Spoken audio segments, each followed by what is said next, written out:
lunchtime roundup with me, Rob Gutman, and him, Andy Heaton. And I thought you were going to introduce that, Andy, so it's really seamless, that beginning. Guten Tag. Guten Tag. Ich liebe dich. You may do. Bum bum. We've been working on that one all week. And you want to continue in this vein? You've got a story for us. And what a story. I thought you were leading. Oh, am I leading with this? No, you start. Go on. Oh. We have to get through. What are we talking about? Apparently the Augsburg people have decided to do a Scouse-German translation booklet, haven't they? A whimsical one. And that this is no way contrived. No. Who's actually done it? Is it the club or is it like the Augsburg Tourist Board? I'm reading something about this here. Yeah, no, Augsburg have come out. They done the Abbey Road cover yesterday as well, didn't they? Oh. With a couple of their players superimposed on top, walking across Abbey Road and all that.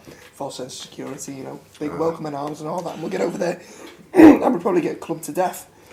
Anyway, yeah, so they've kindly compiled a quick Scouse German phrase book, and as my mate next to me is quite fluent in the in German, entirely fluent. No, I speak a tiny bit of German. So if you're going over and you're watching this, we're gonna talk you through how to take it from the top. Go on. Okay, so what's up with proper Boschgran? In German is echt leckeres Essen, apparently. Okay, now you got to do this straight. Okay. Bevy. Beer. Look at the camera. Well, yeah, but that's just not right, is it? Beer's... Devold. Am Boden zerstört. Sound. Sauber.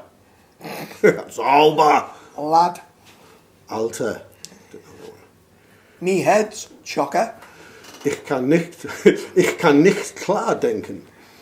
Gotta cob on. Das geht mir auf den Sack. Giving it bifters. Dein Bestes geben. And finally, Bosta. Endstyle. Is right. Bosta sounds German anyway, doesn't it? Yes, it does. It could be, you know. And we're being a bit like LFC TV here. Right, let's cut to something normal that people actually want to hear about. Go on, let's go there. Just speculating about the sort of lineup that Liverpool put out in Germany. James Pearce has spoken on his Echo blog this morning. He says, we know it will be a strong team, which is a relief to hear. We know, and that there's no Lallana and no Kevin Stewart. Stewart's pulled up in training, and Lallana had a knock, I think, before Saturday, didn't he? Yeah, Stewart's had it wasn't quite clear whether it's an impact on his ankle, which has tweaked his ligaments, in which case, you know, that's the best case because it's probably not going to be a tear, it's probably just going to be a bit of bruise and basically a strained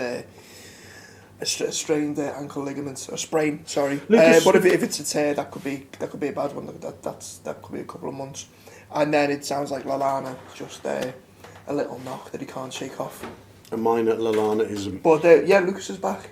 Well, I didn't know Lucas was out actually, apart from him not being on the field on the weekend. Yeah. We did miss him at Villa, not diving in the crowd, but other people took his place splendidly. What was wrong with him? So fill me in. Do you know?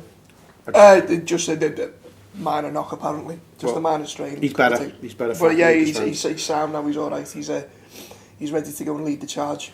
Yes, and you're going to be producing, I'm going to be hosting a show in a bit later today, an unwrapped gutter special, shall we say. It's a merging of two legendary shows.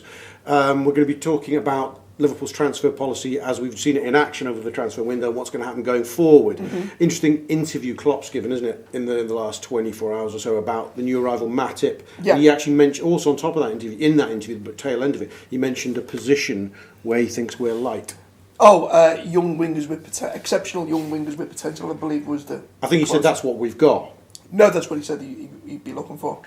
That's the opposite. Anyway, wrong. Yeah, we can't professional. It's one of the two. It's one of the two people. It's a winger. He wants a winger. Winger, but then what's interesting with Dortmund, they never had orthodox wingers. No. They were kind of wide players who could get forward. And it's only who are we thinking of here? I don't know. Does Kagawa count as one of them? Well, I don't know. I wouldn't count as young anymore, to be honest. But it'll be interesting who he's targeting. I mean, I think going for Teixeira, I think he'd be looking for players similar to him. Could never work out his position, could we? Attacking midfield, striker. Well, because we were all experts at the Ukrainian league, weren't we? We did become so. Yeah. But I think he'd be looking for a little more than that. I'd be amazed if he doesn't sign a goalkeeper. I know he can't say that. I know he can't come out and even hint that he's looking at a goalkeeper because it just totally undermines the current incumbent. But I'd be amazed if he didn't sign a goalkeeper.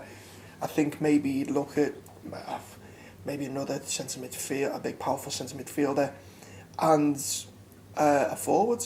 To be honest, mate. Well, and we'll be speculating on this for a good best part of an hour on the show later this afternoon, which I think is looking forward to it. Is it released later this afternoon or tomorrow morning? So anyway, sometime next week. It will be, yeah. It will be if you're nice to me. Yeah. Tour player fans. Yeah. Do I see Mario Balotelli there?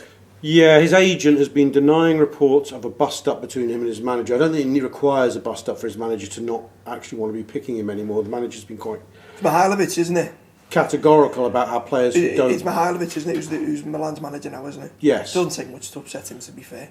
Yeah, but it doesn't take much from Mario to be the guy that he'll need to upset him. No, I saw those quotes. Mino Raiola who said they need to totally categorically deny there was any problem with them. I think it was all taken off the back of Mihailovic's comments. I think he brought a couple of substitutes on in a Milan win at the weekend. They finished 2-1.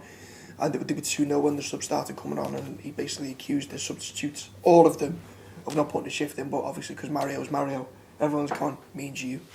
I would love to be that fly on that wall, but in Mino Raiola's office when they're discussing Mario and what next to do with him. Paul Pogba's agent, by the way, Raiola. Yes, he is. He'd be a good player. He'd never signed for us, but we'd win the league. We sign and we win the league. It's that simple. I'm looking forward to the day we can leave Mario. What else have we got? Peter Krawiec. This is the manager, dude. Coach. Is that him? No, he's one of ours. Yeah, our Peter Krawiec, yeah. He expects from Augsburg a high-intensity game. Obviously they're one of these pressing type teams which are all the vogue in Germany and actually the world over at the moment. Their high-intensity pressing game, he may be patronised them, hasn't seen them get out of the relegation zone so far this year, so... We've got interference from outer space somewhere in this room, but yeah. So Peter Krawiec expects a game from them, Andy. I was trying to speculate in my own head as to what level do you think Augsburg truly are? Are they? If you compare them, what's their nearest comparison in the Premier League? Do you think? To be honest, mate, I'll be honest. I couldn't really tell you. Given they're about fifth from bottom of the Bundesliga. Yeah. I'll answer the question for you then. Go on then. I think they're either as shit as Norwich or as good as Watford on their day. I think it's that kind of level. It's interesting. I think so. You always got to get in perspective of it because you see a foreign name team in a big league and you assume you're playing. I'd say one thing I do know about them. The Who Scored put a chart up the other day of the best performing players in the best 11 from Germany so far this season, and their goalie was in goal, scoring the highest points. Now I don't really pay much attention to stats on goalkeepers because the best goalie in Germany is obviously Manuel Neuer. And I think you often see that with goalkeepers who look good and score well in poor sides, you actually see the real ability when they go to bigger sides. But it's interesting that he's scoring well. We were talking earlier when it's a bit of a golden age for the German goalkeeper at the moment. Is, mate. Yeah. It's the go-to goalkeeper supermarket of Europe. I mean, name the names that we can rattle off. Well, there's Neuer who's leading the way. Who else? We got Timo Horn. You got Timo Horn. You got Kevin Trapp who played for PSG last night. Yeah. You got Ter Stegen's Germany. Yeah. Ter Stegen's there.